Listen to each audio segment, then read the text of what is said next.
사도행전 20장 17절에서 24절 말씀 제가 봉독하겠습니다.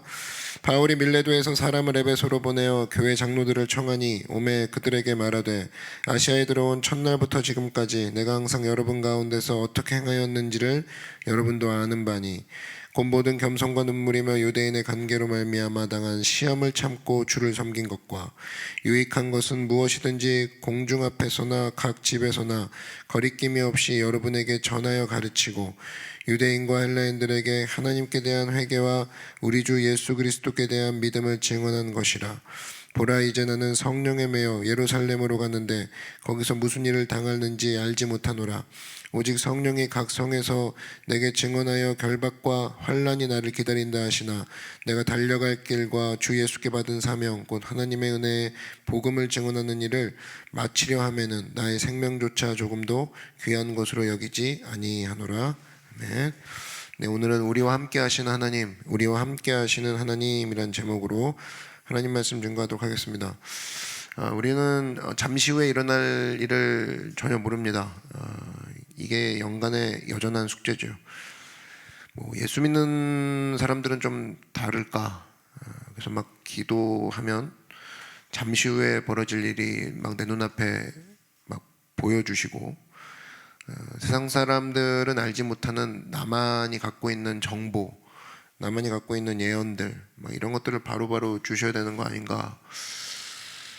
오늘 우리가 이 사도행전 20장을 보면은 사도 바울이 나옵니다. 이 사도 바울 정도 되면 우리가 생각할 때에 특별히 전도하러 다니시는 분이니까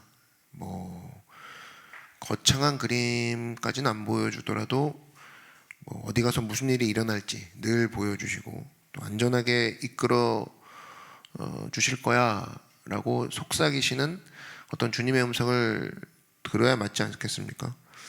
근데 오늘 사도행전 20장을 한번 보시면 사도 바울이 이제 예루살렘에 들어가기 직전이에요. 무서운 곳이라고 했죠. 자기를 죽이려고 하는 사람들이 기다리고 있는, 그러나 가야만 하는 곳 예루살렘. 그걸 앞두고 이제 마지막 설교하는 상황이에요, 오늘이. 그래서 에베소라는 지역이 사실은 사도 바울 뇌리 속에는 가장 치열하게 복음을 증거했던 곳, 그곳을 떠나면서 거기서 이제 마지막 설교를 하니까 사실은 거기 에베소 교회 장로들 거의 동지죠. 전쟁에서 만난 그 전우와 같은 느낌. 그들에게 이제 말씀을 증거하는 장면입니다. 초청해서 울면서 껴안고 막 눈물바다가 되는 거죠. 그게 이제 사도행전 20장이에요. 근데 오늘 보면 사도 바울이 이런 상황에서 이상한 얘기를 합니다. 22절에 보면 보라, 여기까지만 봐요. 보라 그래 놓고 뒤쪽에 보면 거기서 무슨 일을 당하는지 알지 못하노라.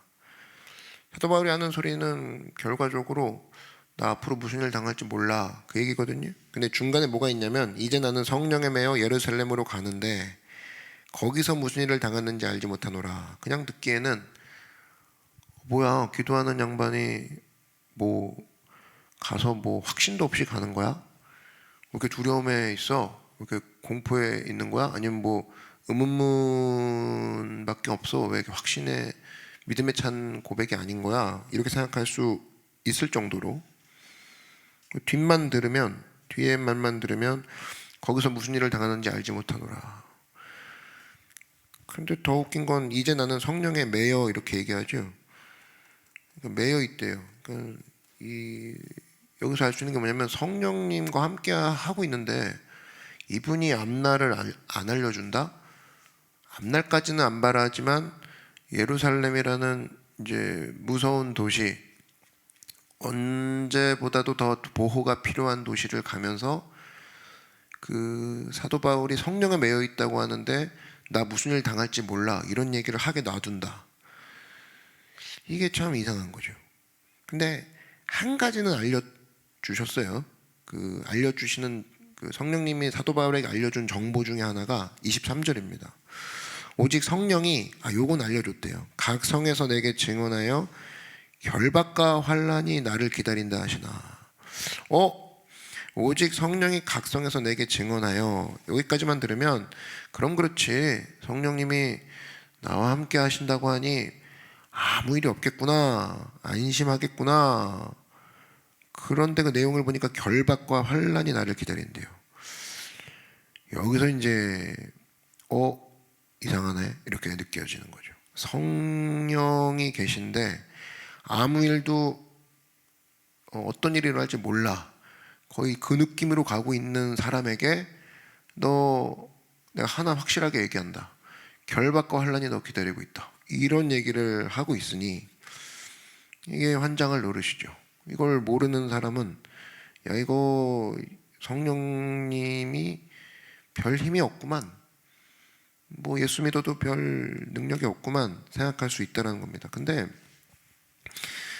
여기서 알 수 있는 게 뭐냐면, 여러분, 이 성령께서 결박과 환란이 기다리고 있다, 이걸 얘기를 직접 하신다라는 건 어떤 의미냐면, 그분이 그 결박과 환란, 핍박과 고통이 있는 자리를 아시고 떠나지 않겠다, 그 얘기입니다. 너 거기서 굉장히 아플 거야, 그게 아프니까 한번 두고 봐, 고통 당해봐라가 아니라 성령이 그걸 알고 계신다라는 거예요. 그럼 사실은 이거는 더 큰 의미죠. 너의 결박과 환란 내가 다 알고 그 장소로 네가 가는 거 내가 알고 있어. 그러면 사실은 이것만큼 큰 보호와 위로의 고백이 어디 있습니까? 선포죠. 그러니까 이 사도 바울은 이 얘기를 듣고도, 우리는 이 얘기를 듣고도 간단 말이야? 사도 바울은 이 얘기를 듣고 큰 안심과 평안을 느낀 거죠. 너의 앞날에 앞으로 힘들 거야. 근데 그 앞날이 뭡니까? 주님이 가시는 길 아니에요? 주님이 가라고 했던 길 아닙니까? 그러니까 안심하고 가는 거죠. 그분이 직접 얘기했으니까. 오늘 여기서 두 개의 단어에 집중하길 원합니다. 22절에 보니까 이제 나는 성령에 매여 이렇게 되어 있어요. 매여.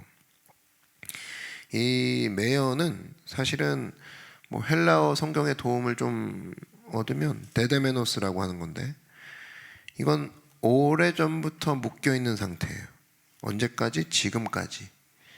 그러니까 바울에게 오래전이라는 건 언제입니까? 다메섹이죠. 다메섹 때부터 지금까지 계속 내가 매여있는 상태, 그게 바로 이제 나는 성령에 매여할 때 그 시제예요. 그러니까 사도 바울은 성령에게 에베소 때 매인 게 아니라 다메섹 때부터 쭉 매여온 상태, 그러니까 사로잡혀라는 표현이 맞죠. 완전 사로잡힌 상태로 가는 상태고, 23절에 보니까 오직 성령이 각성해서 내게 증언하여 결박과 환란, 뭐 결박도 매이는 거라고 쳤을 때 이 결박에 해당하는 헬라어 데스마는 줄로 묶어버린 상태, 감옥을 의미하죠. 그러니까 줄로 꽁꽁 물리적인 상태를 얘기해요. 이 두 개가 약간 그 대조되는 모습으로 되어 있는 거죠. 22절은 성령의 매여는 완전 사로잡힌, 보이지 않는 줄이나 어떤 밧줄이 보이지 않는 물리적인 상태가 아닌 완전 사로잡힌 상태로 매여 있는 바울이 잠깐 줄에 묶인 시간을 만날 것이다. 성령이 그걸 얘기해 주는 거예요. 이게 딱 대조가 되죠. 그래서 오래전부터 사로잡혔던 사도 바울이 잠깐 그의 몸뚱아리를 사로잡는 게 아니죠. 잠깐 묶을 그 감옥에 들어간다. 그러니까 사도 바울은 겁낼 게 없는 거죠. 바울은 이 차이점을 명확히 알았던 거예요. 이걸 뭘 보고 알 수 있느냐? 22절, 23절 다음 구절인 24절에서 바울이 이런 고백을 합니다. 터져나온 고백을 보면 알 수가 있는데, 내가 달려갈 길과 주 예수께 받은 사명 곧 하나님의 은혜의 복음을 증언하는 일을 마치려 하면은 나의 생명조차 조금도 귀한 것으로 여기지 아니하노라. 정리해 볼까요? 22절은 성령이 나를 다메섹 때부터 완전 사로잡았어. 줄 같은 게 없는 거죠. 뭐 장소에 가두다 그런 게 아니에요. 그냥 밤이나 낮이나 계속 주님 생각뿐이다. 주님이 주시는 꿈과 비전에 완전 미쳐있는 사람 사도 바울, 그거를 성령에 매여. 23절에 나오는 매여, 이 매여는 뭐냐면 감옥에 잠깐 몸이 매여 있는 상태. 24절은 뭐냐면은 바울이 고백하는 거예요. 주님, 제가 사실은 감옥에 잠깐 사로잡힌다고 말씀을 하시는데 요 정도는 이제껏 내가 주님께 사로잡힌 거에 비하면 아무것도 아닌걸요? 저는 생명 다하기까지 뛰어나갈 겁니다. 그런 사도 바울의 고백이라는 거예요. 그래서 성령님이 바울한테 예루살렘 가라, 내가 너 지켜줄게, 이런 얘기 안 합니다. 오히려 너 잡힐 거야, 그런 얘기를 할 때 사도 바울이 뭐라고 합니까? 성령님께 이렇게 반응하는 거예요. 저 사실 주님께 더 잡혔어요. 그 얘기라고. 이해되시죠? 너 감옥에 잡힐 건데 성령님이 얘기하니까 사도 바울이 아이고, 주님이 저 잡으신 거에 비하면 아무것도 아닙니다. 어떻게 보면 이게 되게 비장한 각오와 선포로 우리가 보통 쓰잖아요. 나의 생명조차 조금도 귀한 것을 여기지 아니하노라, 눈물 뿌리며. 글쎄요, 뭐 그렇게 해석할 수도 있겠지만 저는 이 상황에서는 사도 바울의 강력한 신뢰를 느낍니다. 성령님을 향한. 당신이 나 사로잡은 거 비하면 감옥 따위가 저를 뭐 얼마나 붙잡아 두겠습니까? 주님이라는 그 손에 제가 사로잡힌 거에 비하면 감옥이 뭐가 힘이 있겠습니까? 그거예요. 그래서 우리가 종종, 우린 보통 사명을 앞에 두고 생색낼 때 되게 많습니다. 뭐 가라니까 가야죠. 뭐 내키지 않아도 가겠습니다. 순종했습니다. 뭐 제가 뭐 순종하는데요. 뭐 힘든데 가요. 뭐 이런 거. 아주 특급 세련이죠. 세련이 넘칩니다. 순종을 하는데 그 하나님이 그 순종을 하라고 시키면서도 되게 하나님도 기분이 좀 찝찝한. 우리 고백이 좀 성숙해져야죠. 좀 이제는 같은 순종을 좀 하더라도 주님이 저를 붙잡고 가시는 거에 비하면 지금 잠깐의 내가 두려움에 사로잡히고 문제가 나를 사로잡은 거, 이거 아무것도 아니라니까요. 주님, 저 끝까지 갑니다. 주님과 함께라면. 이렇게 고백돼야지. 그죠? 끌려가는 고백하는 사람 있죠. 같은 걸 하더라도. 그러니까 고백엔 두 종류가 있는 것 같아요. 끌려가는 고백, 사로잡힌 고백. 결과적으로는 순종했어요. 결과적으로는 뭐 사역도 해요. 근데 뭐 끌려가요. 뭐 지쳐요. 뭐 언제까지? 그러나 주님이 뭐 하라니까 참 뭐 옆에서 보기도 뭐 힘들죠. 근데 사도 바울 보십시오. 옆에 사람들이 힘들지 않아요? 지치지 않아요? 그러고 있는데 에베소 장로들은 눈물 쭉쭉 흘리고 있는데, 야, 감옥에 붙잡히는 건데 성령님이 얘기해 주셨어. 근데 너희들 그거 아냐? 나 주님께 사로잡힌 거에 비하면 감옥 아무것도 아니거든. 주님도 듣고 계시죠? 저 주님이 사로잡은 사람이에요. 저 끝까지 갑니다. 이런 모습으로 나갔다라는 거예요. 근데 왜 우리가 이런 고백이 하지 못하냐? 그런 것 같습니다. 이성을 가지고 분석하니까 맨날 거기 머물러 있는 거예요. 알기는 아는데. 여러분, 성경을 보면은 성경에 정통한 사람들이 굉장히 많이 나오는데 아는 거에 비해서 은혜를 받지 못하는 사람들도 굉장히 많이 나옵니다. 이게 마태복음 2장 같은 데 보면 동방박사가 있고 이 율법학자들이 있어요. 둘 다 배운 사람들이라고 칩시다. 박사죠. 뭐 이게 뭐 THM이나 뭐 MDB 뭐 이런 뭐 그런 급이라고 칩시다. 둘 다 배웠어요. 근데 차이점이 나오는데 그 동방 박사들이 왔어요. 근데 예루살렘에 와가지고 메시아가 어디서 태어납니까? 그때 거기에 있는 그 제사장들과 율법사들이 명확히 알고 있죠. 마태복음 2장 5절을 보니까 대답을 해줍니다. 유대 베들레헴이오니 이는 선지자로 이렇게 기록된 바, 얘기를 해요. 그러니까 이거는 사실은 이 사람들이 그때 얘기하는 뭐 만들어내거나 그때 조사한 내용이 아니라 구약 성경에 나와 있는 거예요. 미가서 5장 2절에 유대 땅 베들레헴아, 너는 유대 고을 중에서 가장 작지 아니하도다. 내게서 한 다스리는 자가 나와서 내 백성 이스라엘 목자가 되리라. 베들레헴이다, 구약에 돼 있어요. 이거를 율법학자들이 알았다고. 그러니까 동방박사들이 얘기하니까 정확히 대답을 해주죠. 그러니까 율법학자들의 특징을 보면 지식 훈련은 철저히 받았죠. 그러니까 우리도 보면은 이 창세기부터 요한계시록까지 철저하게 무장되는 사람이 있습니다. 이게 중요한 거예요. 율법학자가 틀렸다는 게 아닙니다. 참 훌륭한 모습인데, 문제는 뭐냐면 동방박사랑 율법학자랑 동시에 이제 알았잖아요. 아, 메시아가 베들레헴에서 태어났다. 동방박사는 알고 가서 경배했다라는 거예요. 그럼 율법학자들도 알았으면 가서 경배해야 될 거 아니에요? 그죠? 그게 안 되더라는 거예요. 남이 분석해 놓은 지식 훈련을 가지고 그걸 빌렸죠. 동방박사는 남이 훈련해 놓은 지식을 빌려서 메시아는 베들레헴에 태어난데, 그러고 그 자리로 뛰어가서 경배해 버리죠. 근데 율법학자는 그러지 않았어요.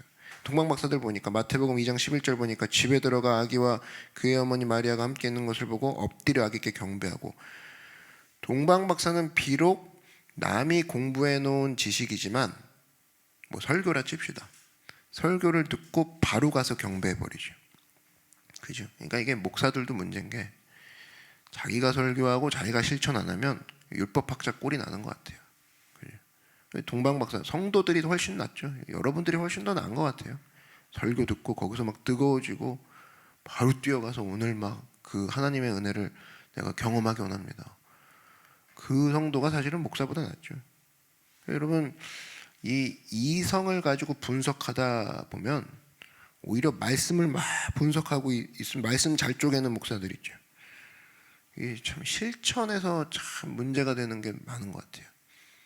그래서 이게 말씀은 결국엔 쪼개고 분석하고, 우리 목사님은 설교를 잘 쪼개, 뭐 그게 최고의 찬사는 아니죠. 그래서 성도든 목사든 들었으면 율법학자와 같이 지식의 훈련이 있으면, 동방박사와 같이 달려가는 걸음이 있어야 되지 않겠느냐. 이 사도 바울은 그거를 잘한 거죠. 사도 바울은 저의 감옥, 그리고 저를 더 사로잡은 성령의 어떤 묶임, 이런 거 생각하면 저는 뭐 지금 순종할 수밖에 없습니다. 달려갈 수밖에 없어요, 주님. 그래서 우리가 제일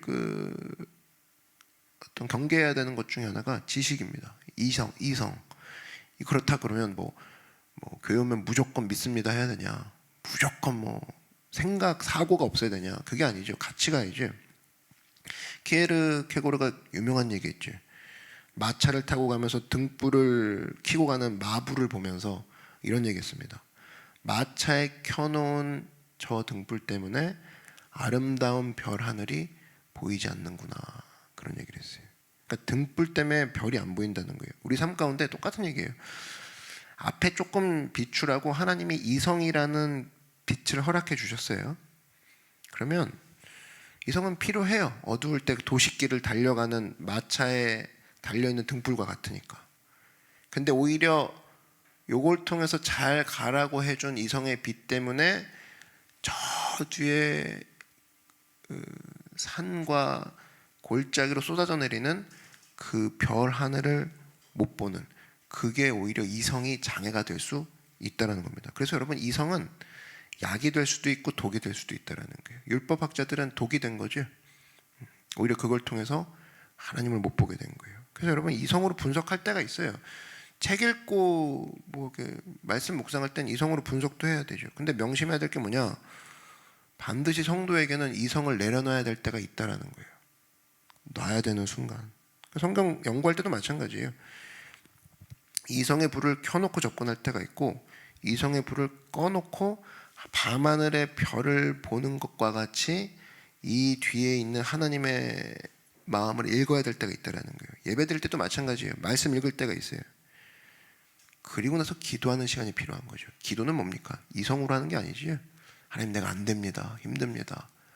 도와주십시오. 그게 필요하다고. 성경을 읽는 시간과 기도하는 시간을 굳이 나눈다 그러면, 성경은 우리가 말씀 가운데 이해하고 사고하는 거죠. 이러네, 적용할 수 있겠네. 기도는 뭐예요? 이성을 놓는 거죠. 하나님, 근데 제 속에 두 사람이 있습니다. 맞는데 안 돼요.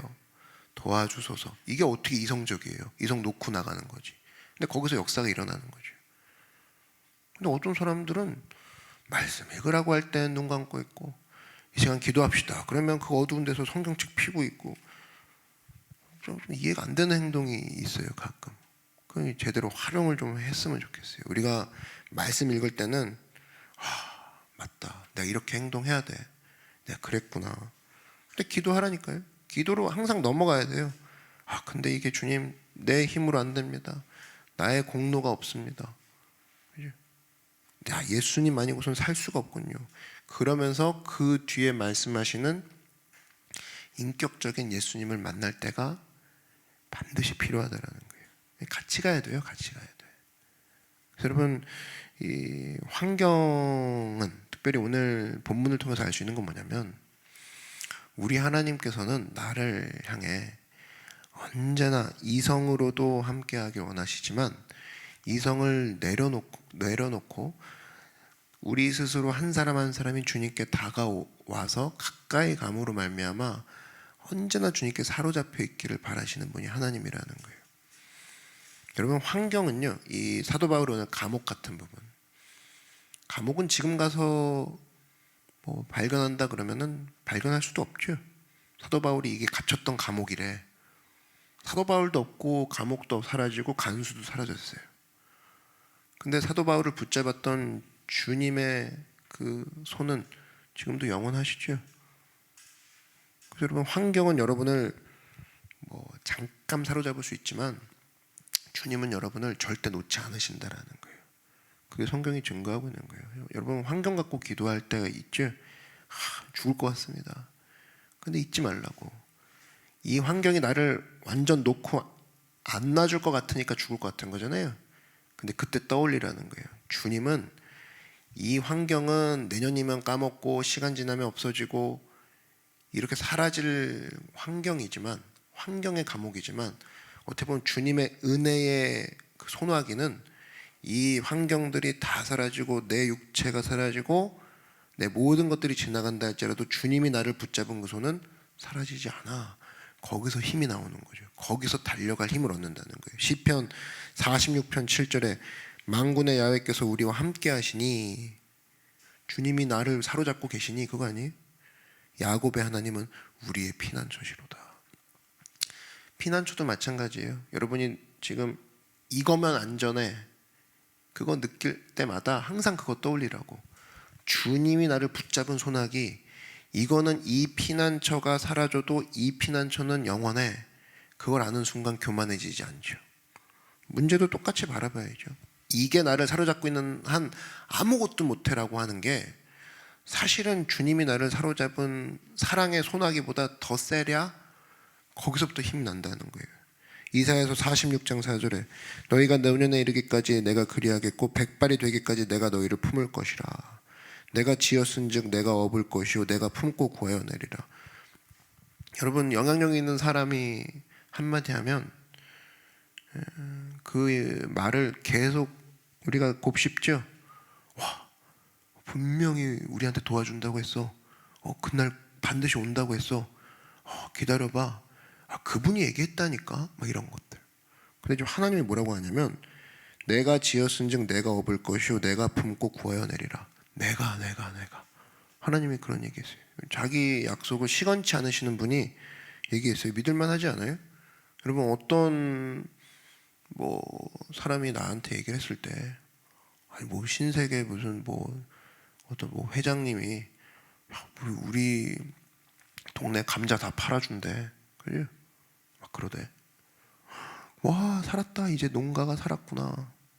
그 말이 있으니까 효력이 있을 걸 기대하고 좀 있으면 감자밭에 나오는 감자들이 못난이 감자라 할지라도 신세계에서 그 회장이 다 사준다면 백종원 한마디면 다 그 물건이 들어가서 마트에서 팔리고 농가가 생기가 돌겠구나. 다 시작이 뭐예요? 그 회장의 한마디 아니에요? 그럼 하나님이 이런 얘기했다는 거예요. 내가 그리하겠다. 너희가 노년에 이르기까지 내가 구하여 내겠다. 여러분, 이 말씀 믿으시기 바랍니다. 그럴 때 우리가 하나님 앞에 나를 사로잡은 어떤 것보다 주님의 사로잡음이 더 강력합니다. 여러분, 지금 사로잡은 게 뭐예요? 그 어떤 것보다 하나님의 사로잡음이 더 세다라는 거예요. 그래서 어떤 하나님이냐? 고린도후서 9장 8절에 하나님이 능히 모든 은혜를 너희에게 넘치게 하시나니 이는 너희로 모든 일에 항상 모든 것이 넉넉하여 모든 착한 일을 넘치게 하게 하려 하심이라. 넘치게 하시는 주님이라는 거예요. 근데 이 모든 이란 게 계속 나오죠. 모든 은혜를 모든 일에 모든 것이 모든 착한 일을 넘치게 하려 함이라. 사로잡힌 자의 특징이라는 겁니다. 뭘 해도 나를 가둬두지 못해. 생각에 사로잡은 사람 있죠. 두려움에 사로잡히고 공포에 사로잡히고. 근데 주님이 나를 사로잡은 그 사랑에 사로잡음보단 비교할 수가 없지. 잡아두지 못한다 그 소리 아닙니까? 시편 16편 8절에 내가 야훼를 항상 내 앞에 모시며 그가 나의 오른쪽에 계심으로 내가 흔들리지 아니하리로다. 이러므로 나의 마음이 기쁘고 나의 영도 즐거워하며 내 육체도 안전히 살리니. 주님이 내 옆에 있어. 그래서 나는 흔들리지 않아. 근데 내 마음과 영혼과 몸 다 흔들리지 않아. 심지어 넉넉하게 돼. 이런 축복을 누리는 여러분 되기를 주의 이름으로 축원합니다. 여러분을 사로잡고 있는 어떤 문제도 사실은 우리를 사로잡고 계신 예수님, 그 예수님의 사랑보다 크지 못하다라는 거예요. 그런 확신과 믿음 가지고 오늘도 구할 때 하나님 내가 넘치는 승리 있게 하여 주시고, 하나님 내가 마음과 영과 몸이 주 안에서 흔들리지 않고 나를 붙잡고 계신 주님만 바라보고 승리할 수 있도록 우리를 지켜보아야 달라고 우리 주님의 이름 한번 부르고 다 같이 간구하며 나아가겠습니다. 주여, 사랑해 주님 감사합니다.